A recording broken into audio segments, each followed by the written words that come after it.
More than 6,500 members of the U.S. military have died in the post-9/11 war on terror, a global conflict that has centered on the wars in Iraq and Afghanistan. Now, look, it's one thing to be out on a mission when you'd expect an attack from the enemy.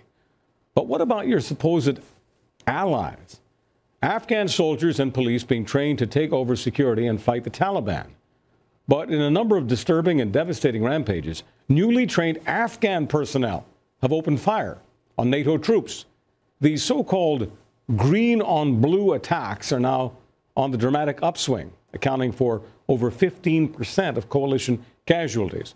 Taliban infiltration is one explanation, but the senior brass in Obama's military have this other explanation. It's the U.S. troops' fault. They're not being culturally sensitive enough. You heard right. The final draft of the U.S. Army's new handbook is a new form of politically correct indoctrination. That the men and women in uniform, U.S. uniform, need to be more open and empathetic to age-old Afghan values, or risk being killed by the easily offended who are willing to kill, implying it's the soldier's fault for being such a big fat target. U.S. service personnel will not be permitted to discuss Islam, and they'll be told to turn a blind eye to the abuse and even rape of local women, lest they, the personnel, become a target. In a nutshell, the American military is being distorted into some sort of politically correct army that places cultural sensitivity over common sense. Our next guest rightly views this whole situation as rather absurd. Joining me now is retired Admiral James Ace Lyons, former commander of the U.S. Pacific Fleet. Admiral Lyons, welcome to the program. Nice to be here, Charles. I gather it's not unusual for military men and women to have handbooks, but this handbook is rather bizarre, wouldn't you agree? I totally agree, and I believe it's totally unnecessary. It goes against everything, every principle we believe in as Americans. Why do you think coalition allies are being killed by the people they are training? Well, I think part of it is due to the mentality of the Afghan military. I mean, after all, you know, we wrote the Constitution for Afghan. What did we put in? Sharia law. Sharia law, when you apply that as the governing law for Islam, we are the infidels. We are the invaders. Therefore, we are legitimate targets. This makes no sense. So are you telling me, Admiral, I just want to be clear about this. I'd like to nail this down because I think this is very important. Are you telling me that you don't think that the military personnel are being killed because they're being culturally insensitive, which is what they're being told by their brass at the moment, but that the reason they're being killed is because their political masters have imposed the kind of law that works against American interests? Absolutely. And in this sense, what we're doing and making them conform to Afghan customs and traditions, which go back, which are based on a 7th century mentality, we are making them submit to Islam.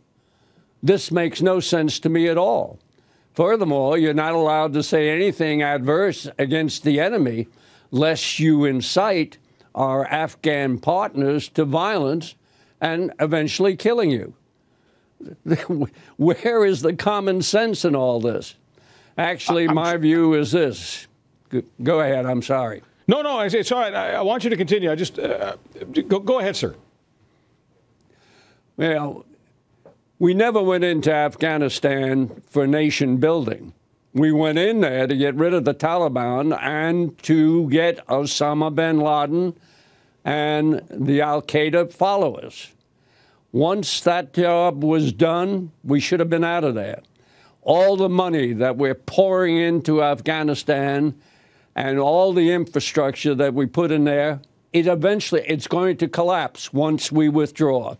I would not waste another American or allied life in Afghanistan.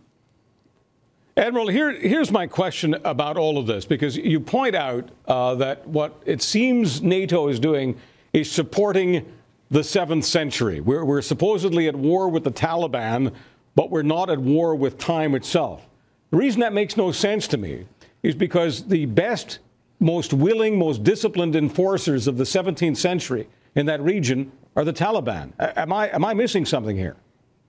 No, you've got it exactly right. You have it right, Charles. It absolutely makes no sense on what we're doing. Well, what, in your opinion, I mean, if you were, you ran the entire Pacific Fleet, if you were making a political decision on some sort of exit strategy, are you telling me that we should have been out of there yesterday, last month, last year, 2 years ago? Absolutely. Once we killed Osama bin Laden, there was the opportunity to declare victory and get out. Well, we're not out. We're very much in. I want you to take some time here, Admiral, to project forward. Where's this thing going? Well, I don't see any clear victory as one would define victory in this scenario. Eventually, it's going to be a gradual withdrawal. You have a corrupt Afghan regime. It's within their culture. I see everything that we did in there as far as building the infrastructure, the training. And so, as Mike Mullen, the former chairman of the Joint Chiefs of Staff, said, 9 out of 10 Afghan military personnel are illiterate. They can't be trusted. They're not good fighters when it comes to unit cohesiveness and combating the enemy. In fact, we know they're making deals with the Taliban as we speak today. So where does this lead us to? What is our objective there?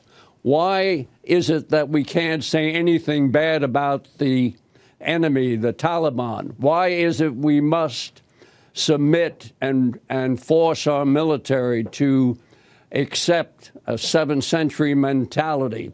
Why should they have to stand by while an Afghan military sodomizes a young boy or beats or rapes or kills his wife or other women?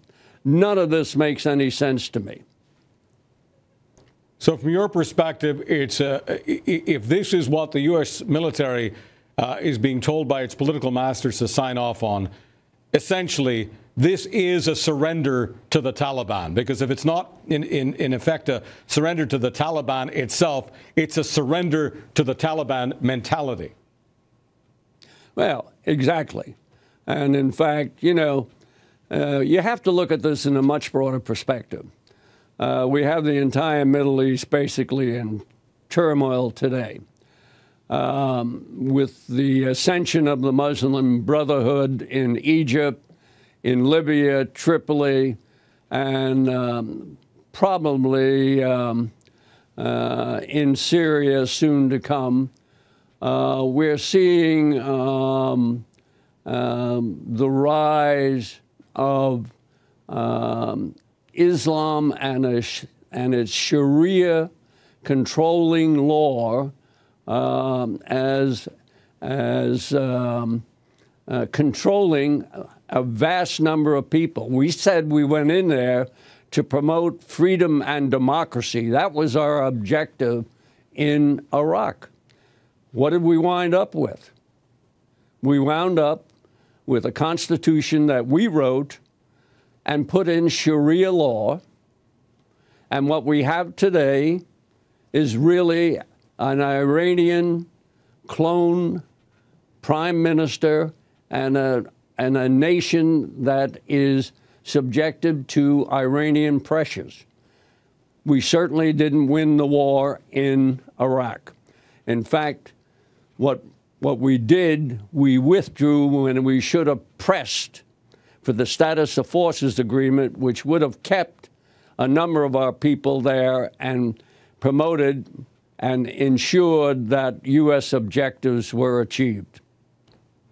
Admiral Lyons, thank you so much for your service and for the conversation. We hope to have you back down the road. Thank you, sir. Thank you, Charles. Nice to be here.